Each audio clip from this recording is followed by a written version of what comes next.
Nós vamos examinar hoje um texto no Evangelho de Marcos, capítulo 12, versos 28 a 34. Vamos, com a graça e a permissão de Deus, examinar esse texto em duas ocasiões e queremos nos deter mais na primeira parte desse texto e, se Deus permitir, no domingo próximo, na segunda parte do texto que nós vamos ler, e vamos, com a graça de Deus, finalizar, mas não vamos desenvolver a segunda parte. O texto é Marcos 12, 28 a 34.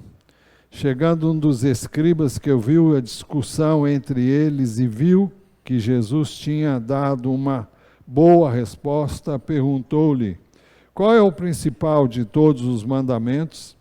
Jesus respondeu: o principal é: escute, ó Israel, o Senhor nosso Deus é o único Senhor. Ame o Senhor seu Deus de todo o seu coração, de toda a sua alma, de todo o seu entendimento e com toda a sua força. O segundo é: ame o seu próximo como você ama a si mesmo. Não há outro mandamento maior do que estes. Então o escriba disse: muito bem, mestre. E com verdade o Senhor disse que Ele é o único e que não há outro além dele, que amar a Deus de todo o coração e de todo o entendimento e com todas as forças, e amar o próximo como a si mesmo é mais do que todos os holocaustos e sacrifícios. Vendo Jesus que o escriba havia respondido sabiamente, declarou-lhe: você não está longe do reino de Deus. E ninguém mais ousava fazer perguntas a Jesus. Na última vez que examinamos o Evangelho de Marcos, nós vimos o texto anterior, vimos a questão levantada pelos saduceus sobre a ressurreição dos mortos. Nós vimos que os saduceus não criam na ressurreição dos mortos e, por isso, tentaram colocar Jesus numa situação para a qual eles pensavam ele não teria resposta. Mas a resposta dada por Jesus foi a que nós encontramos nos versos 26 e 27 desse mesmo capítulo. Quando Jesus respondeu: quanto aos mortos, que eles de fato ressuscitam, vocês nunca leram no livro de Moisés, no trecho referente à sarça, como Deus lhe falou: eu sou o Deus de Abraão, o Deus de Isaac, o Deus de Jacó? Ele não é Deus de mortos, e sim de vivos. Vocês estão completamente enganados. Depois desta resposta, aí então chegamos ao verso 28, chegando um dos escribas, que ouviu a discussão entre eles e viu que Jesus tinha dado uma boa resposta, perguntou-lhe: qual é o principal de todos os mandamentos? A pergunta que anteriormente os saduceus haviam feito tinha o propósito de colocar Jesus numa enrascada. Eles pensavam que Jesus não teria resposta para eles. Todavia, Jesus teve, e aqui o escriba que ouviu o que aconteceu, ele percebeu e valorizou o ensino de Jesus. E ele, ao que tudo indica, teria feito essa pergunta a Jesus como quem quer realmente saber, e não para colocá-lo em situação difícil. Então, o texto diz: chegando um dos escribas, que ouviu a discussão entre eles, e viu que Jesus tinha dado uma boa resposta, perguntou-lhe: qual é o principal de todos os mandamentos? Jesus respondeu: o principal é: escute, ó Israel, o Senhor nosso Deus é o único Senhor. Ame o Senhor seu Deus de todo o seu coração, de toda a sua alma, de todo o seu entendimento e com toda a sua força. O que Jesus está fazendo é citando um trecho das Escrituras do Antigo Testamento. Deuteronômio, capítulo 6, versos 4 e 5.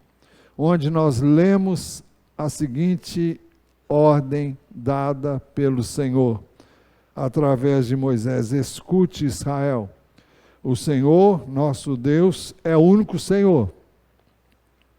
Portanto, ame o Senhor seu Deus de todo o seu coração, de toda a sua alma e com toda a sua força.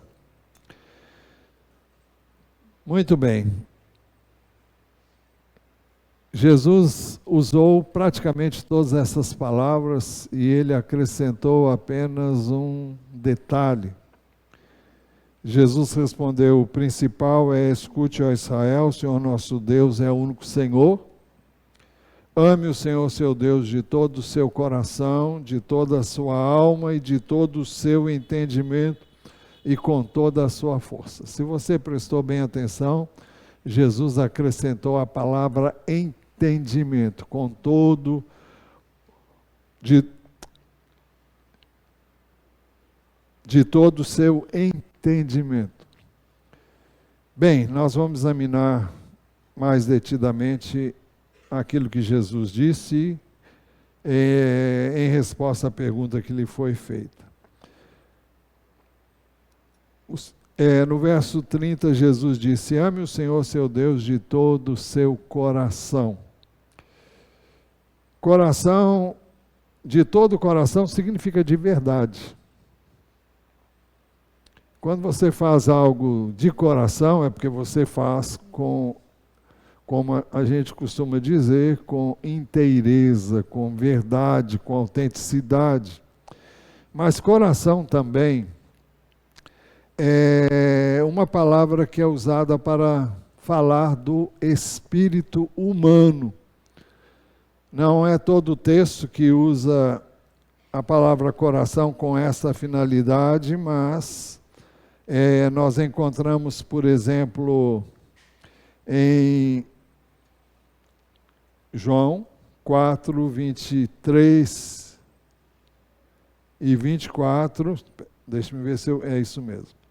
João 4, 23 e 24, na conversa que Jesus teve com a mulher samaritana, lá pelas tantas, Jesus disse para ela: mas vem a hora, e já chegou, em que os verdadeiros adoradores adorarão o Pai em espírito e em verdade.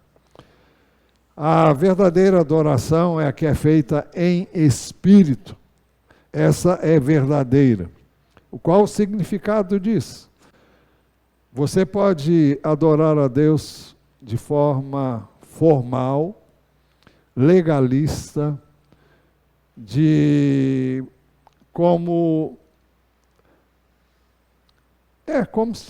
forma religiosa, sem que seja verdadeira. São apenas palavras repetidas, reiteradas, e você não está vivendo aquilo. Você não está dizendo aquilo com o seu coração, você está dizendo aquilo de forma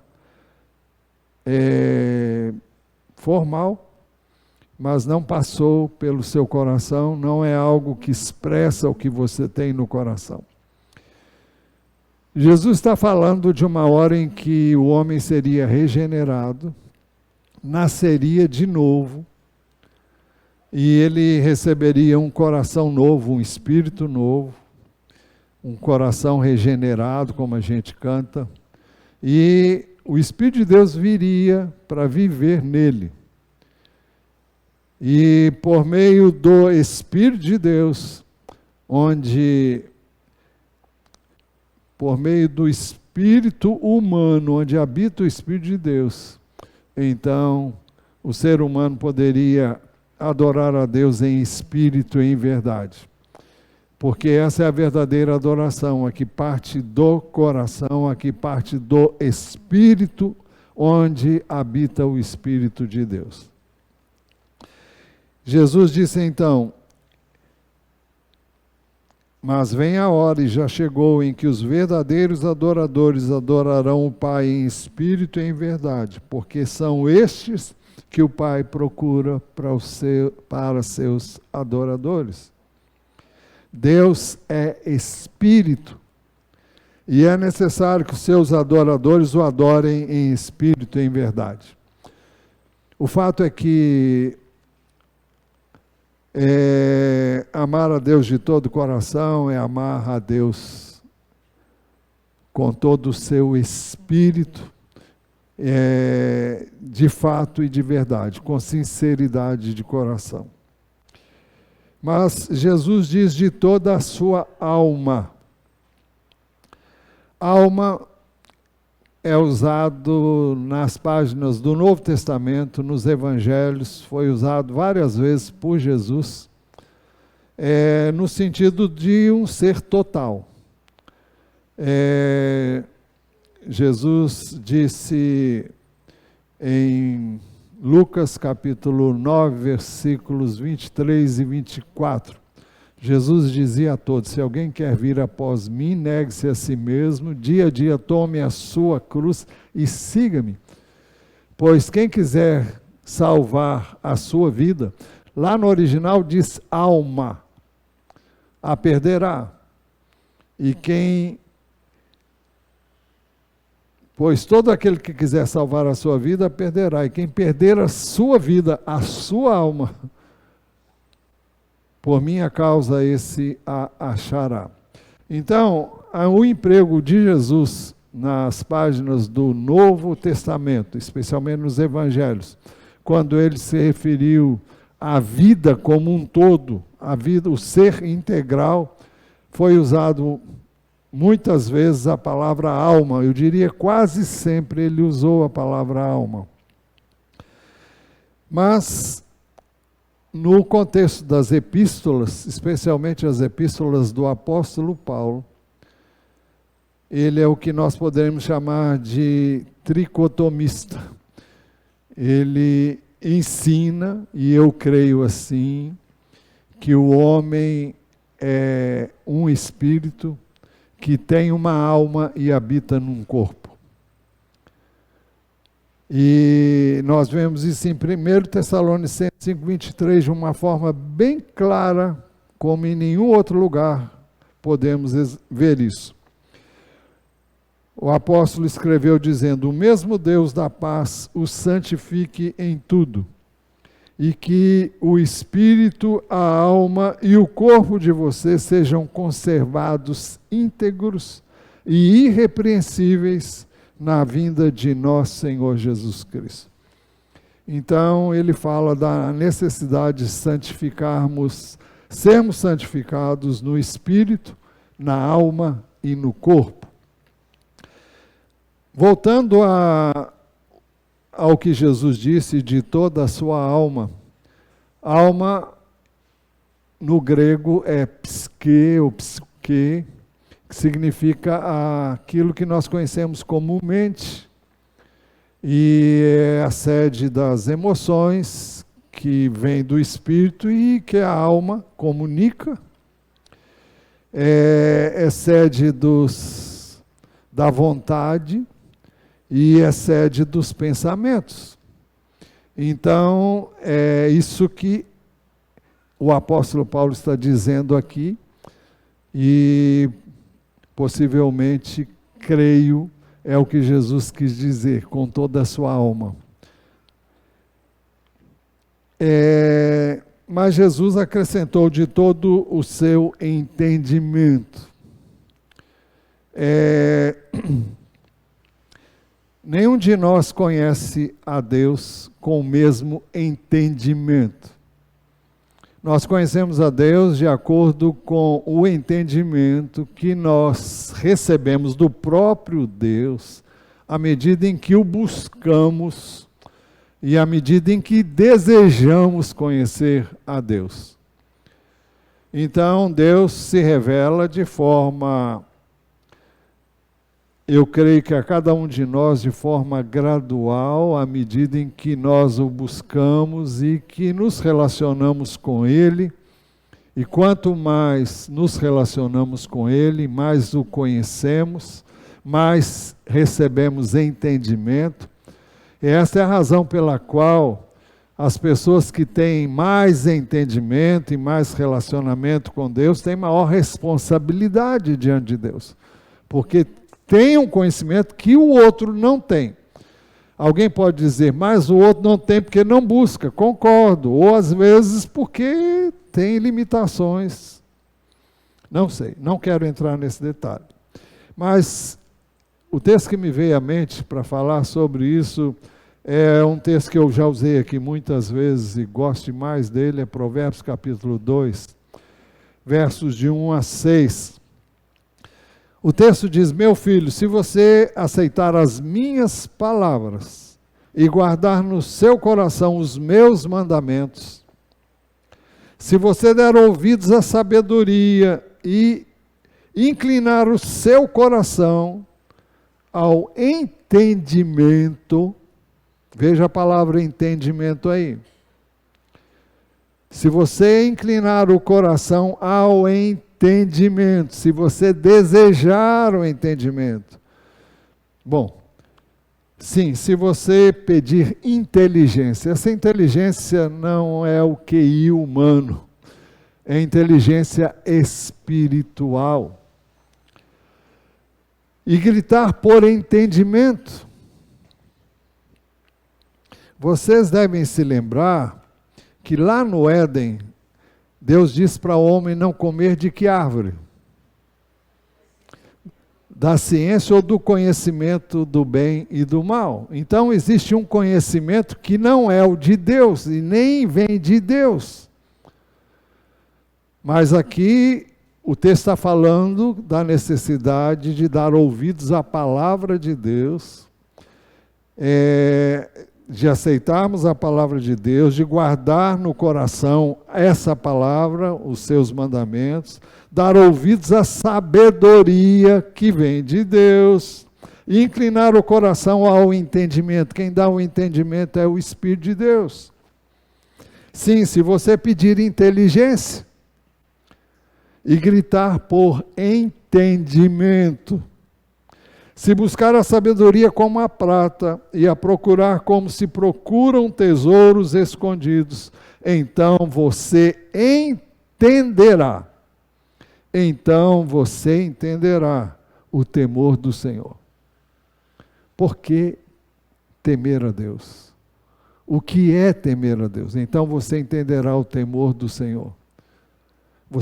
Olha, quando conhecemos a Deus, a gente não vive da mesma maneira que vivia antes de conhecer.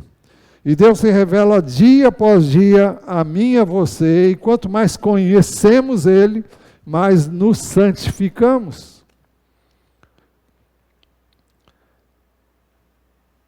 Então você entenderá o temor do Senhor e achará o conhecimento de Deus. Não da árvore do conhecimento do bem e do mal, mas o conhecimento de Deus, aquele que vem de Deus, aquele conhecimento espiritual. E o texto termina dizendo, porque o Senhor dá a sabedoria, da sua boca vem o conhecimento e a inteligência. Tudo aqui é espiritual. Tudo aqui tem uma só origem. É Deus. É o seu Espírito ensinando, instruindo para quem quer conhecer.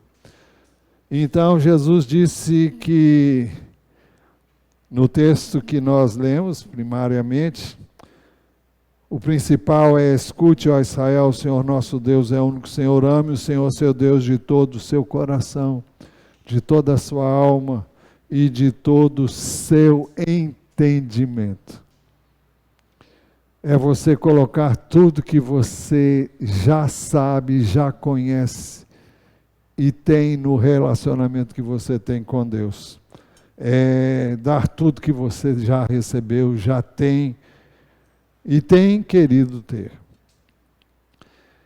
E finalmente ele diz de todo o seu entendimento. Aliás, isso aí já vimos, perdão. E com toda a sua força. Força que fala de empenho, fala de vigor, fala de poder. É aquilo tudo que você pode. Fala de dedicação e devoção máxima.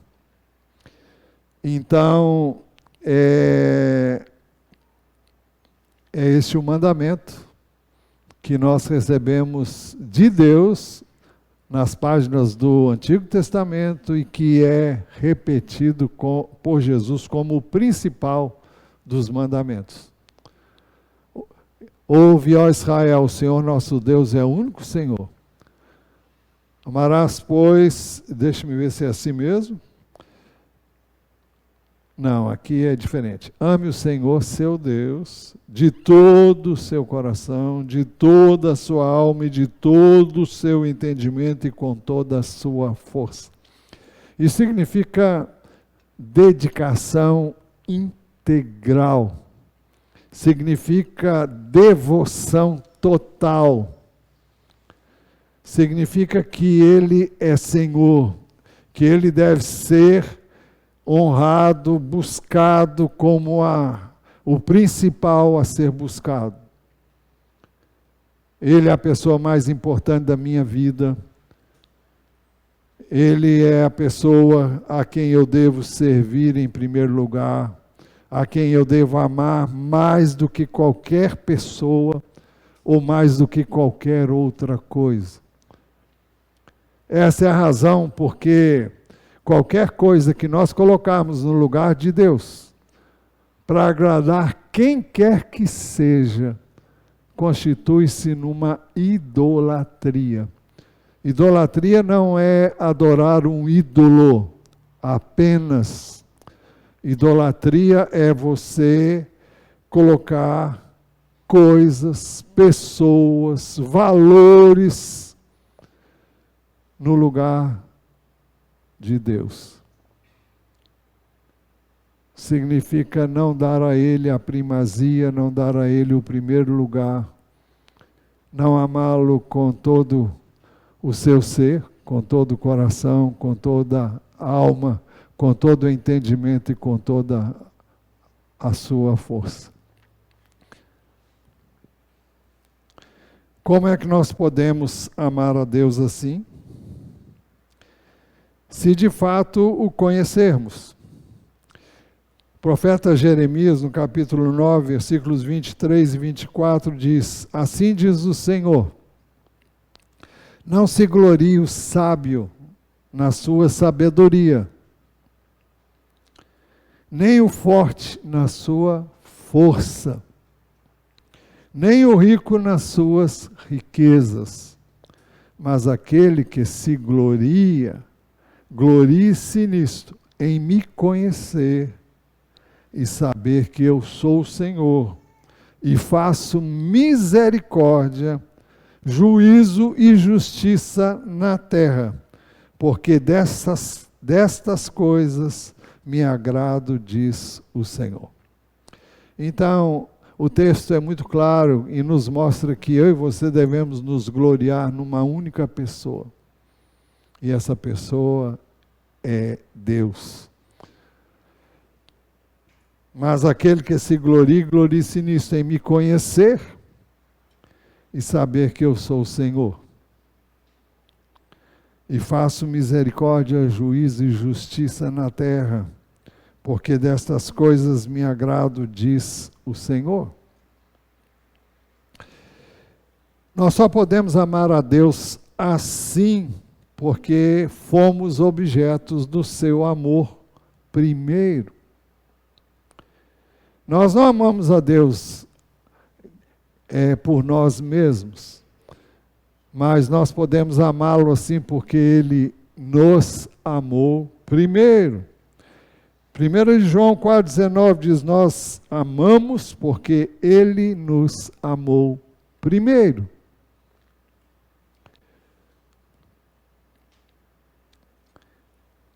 Então nós só podemos amar a Deus depois de receber o amor dele. E o amor dele está disponível para quem desejar recebê-lo.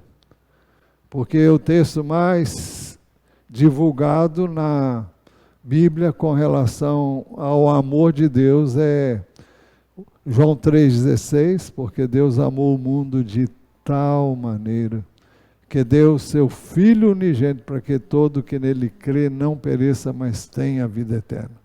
Ele tanto amou que deu. Ele tanto amou que entregou o seu próprio Filho para dar a sua vida por nós na cruz do Calvário. Então é assim que Deus manifestou o amor dele. 2 Coríntios 5, 14 e 15, diz assim: pois o amor de Cristo nos constrange, julgando nós isto: um morreu por todos, logo todos morreram. Ou seja, ele morreu por todos nós. E através da morte dele, do seu sepultamento e da sua ressurreição, nós também morremos com ele. Agora, o texto diz: e ele morreu por todos, para que os que vivem não vivam mais para si mesmos, mas para aquele que por eles morreu e ressuscitou. Vocês veem que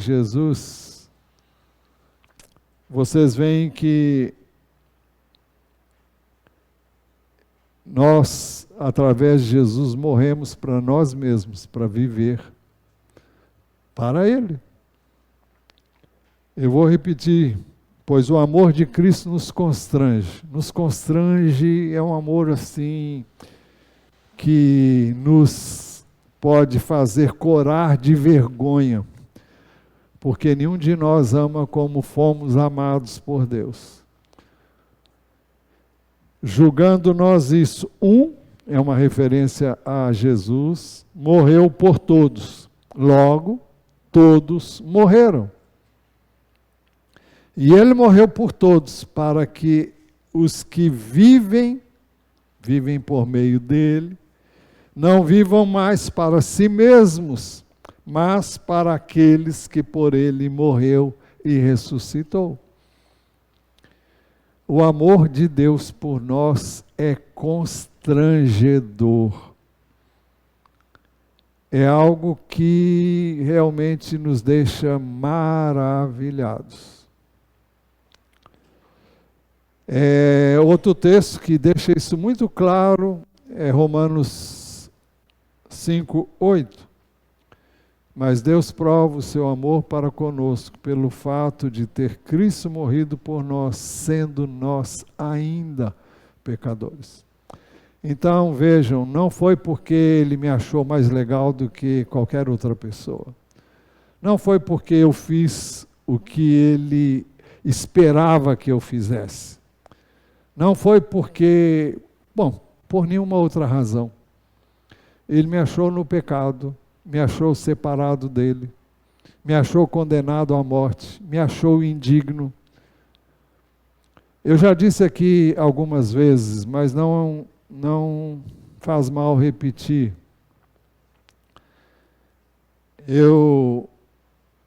Durante algum tempo, eu vivi com um pé lá e outro cá. Depois eu acertei as coisas, me consertei com Deus e, enfim, conheci a Deus de uma maneira que eu não conhecia antes. E só que eu me achava muito bom. Eu achava que eu era um crente excelente. E lá no íntimo eu me gloriava disso. E eu não sei explicar isso, mas eu só entendi isso depois que Deus permitiu que eu tivesse uma experiência, que eu não vou entrar em detalhes, porque não edifica ninguém, mas Deus me permitiu conhecer quem eu sou de verdade.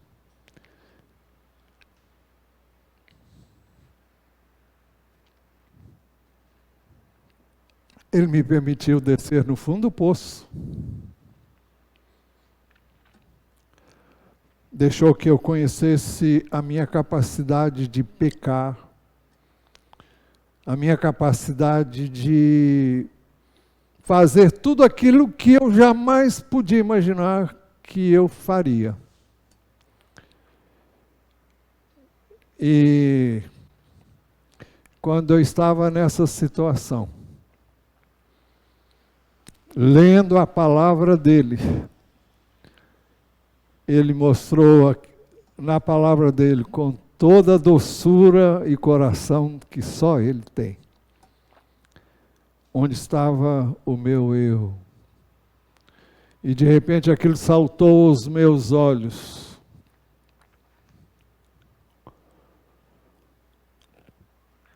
Tive consciência da minha iniquidade.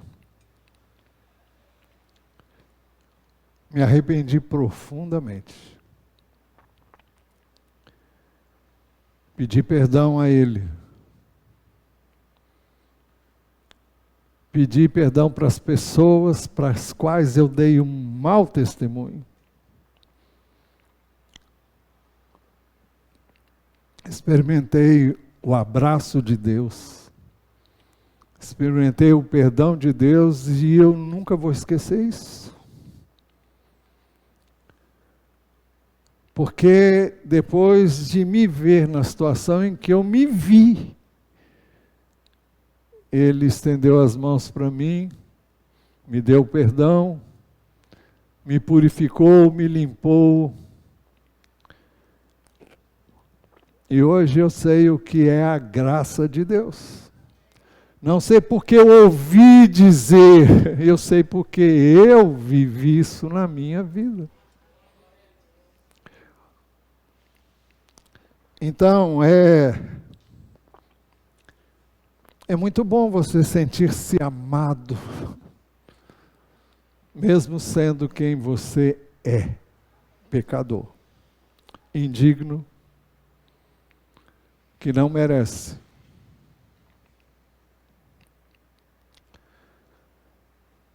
Deus prova o seu próprio amor para conosco pelo fato de ter Cristo morrido por nós, sendo nós ainda pecadores.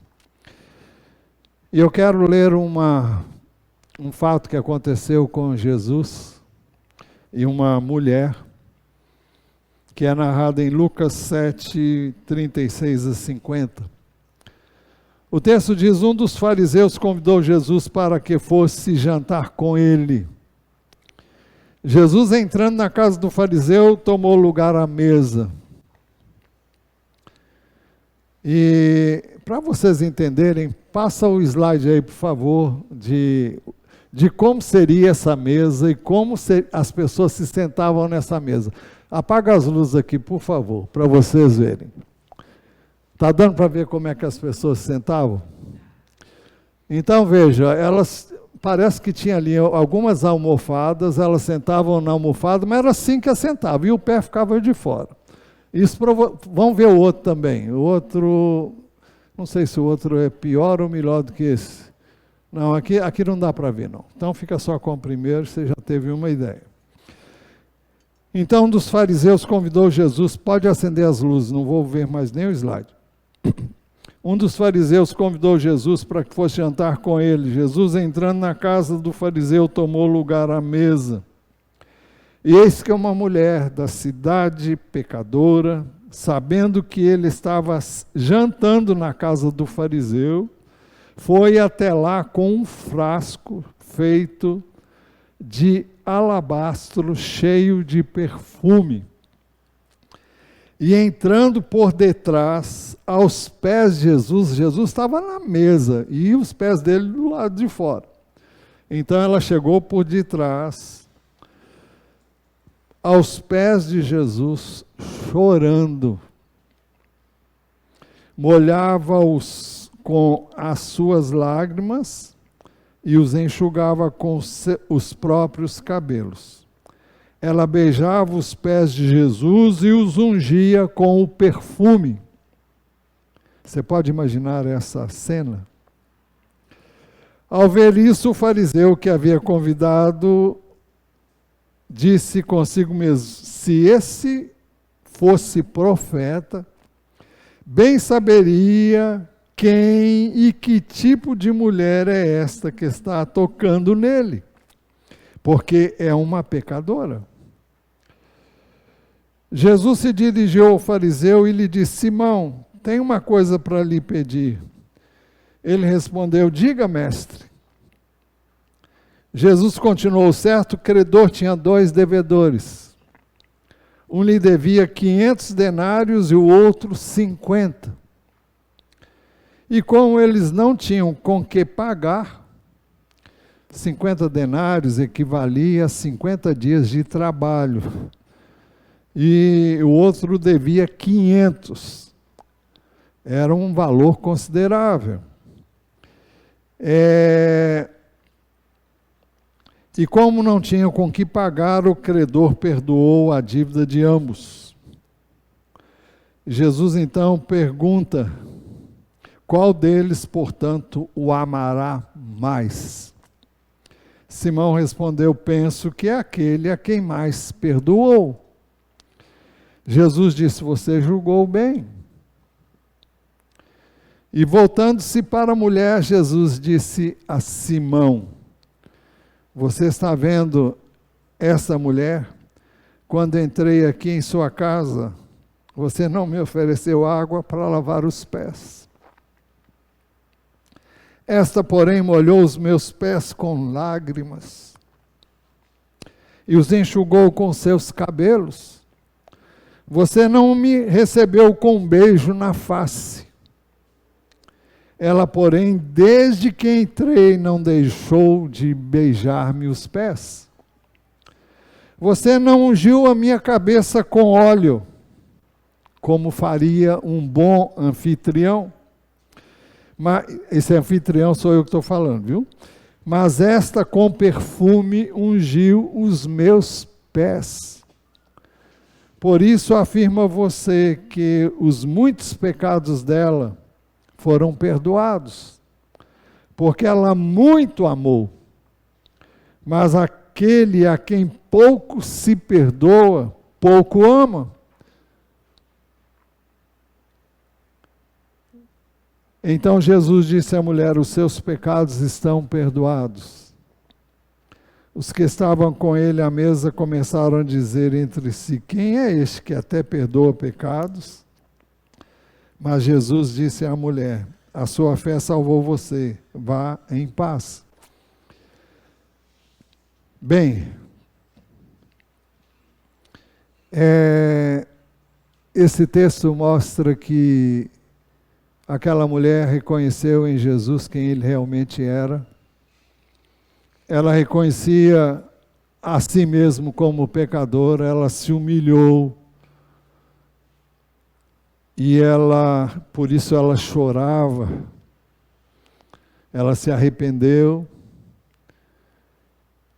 Ela teve uma atitude totalmente diferente da que teve aquele que recebia Jesus em sua casa.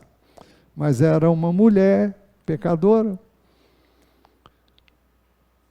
Mas ela reconheceu o seu pecado e Jesus perdoou o seu pecado. Eu ia mais adiante, mas o tempo já está terminando e eu vou ficar por aqui. Se Deus permitir, na próxima semana a gente entra no segundo mandamento mais importante e a relação que tem com o primeiro. Mas eu queria que você fechasse os seus olhos agora. Eu não sei como é que você se julga ou como você se vê, mas eu gostaria muito que você pudesse ver-se como o Senhor te vê. É importante que você saiba e tenha se visto já como uma pessoa indigna, como uma pessoa que não é merecedora, como alguém que não merece nada do que Deus dá para você e nem dá para mim, e que dá para mim. Mas você tem colocado a sua fé naquele que aceitou você, que amou você, recebeu você como você é, na sua indignidade, no seu pecado, foi lá, te buscou, te achou, te acolheu, te perdoou.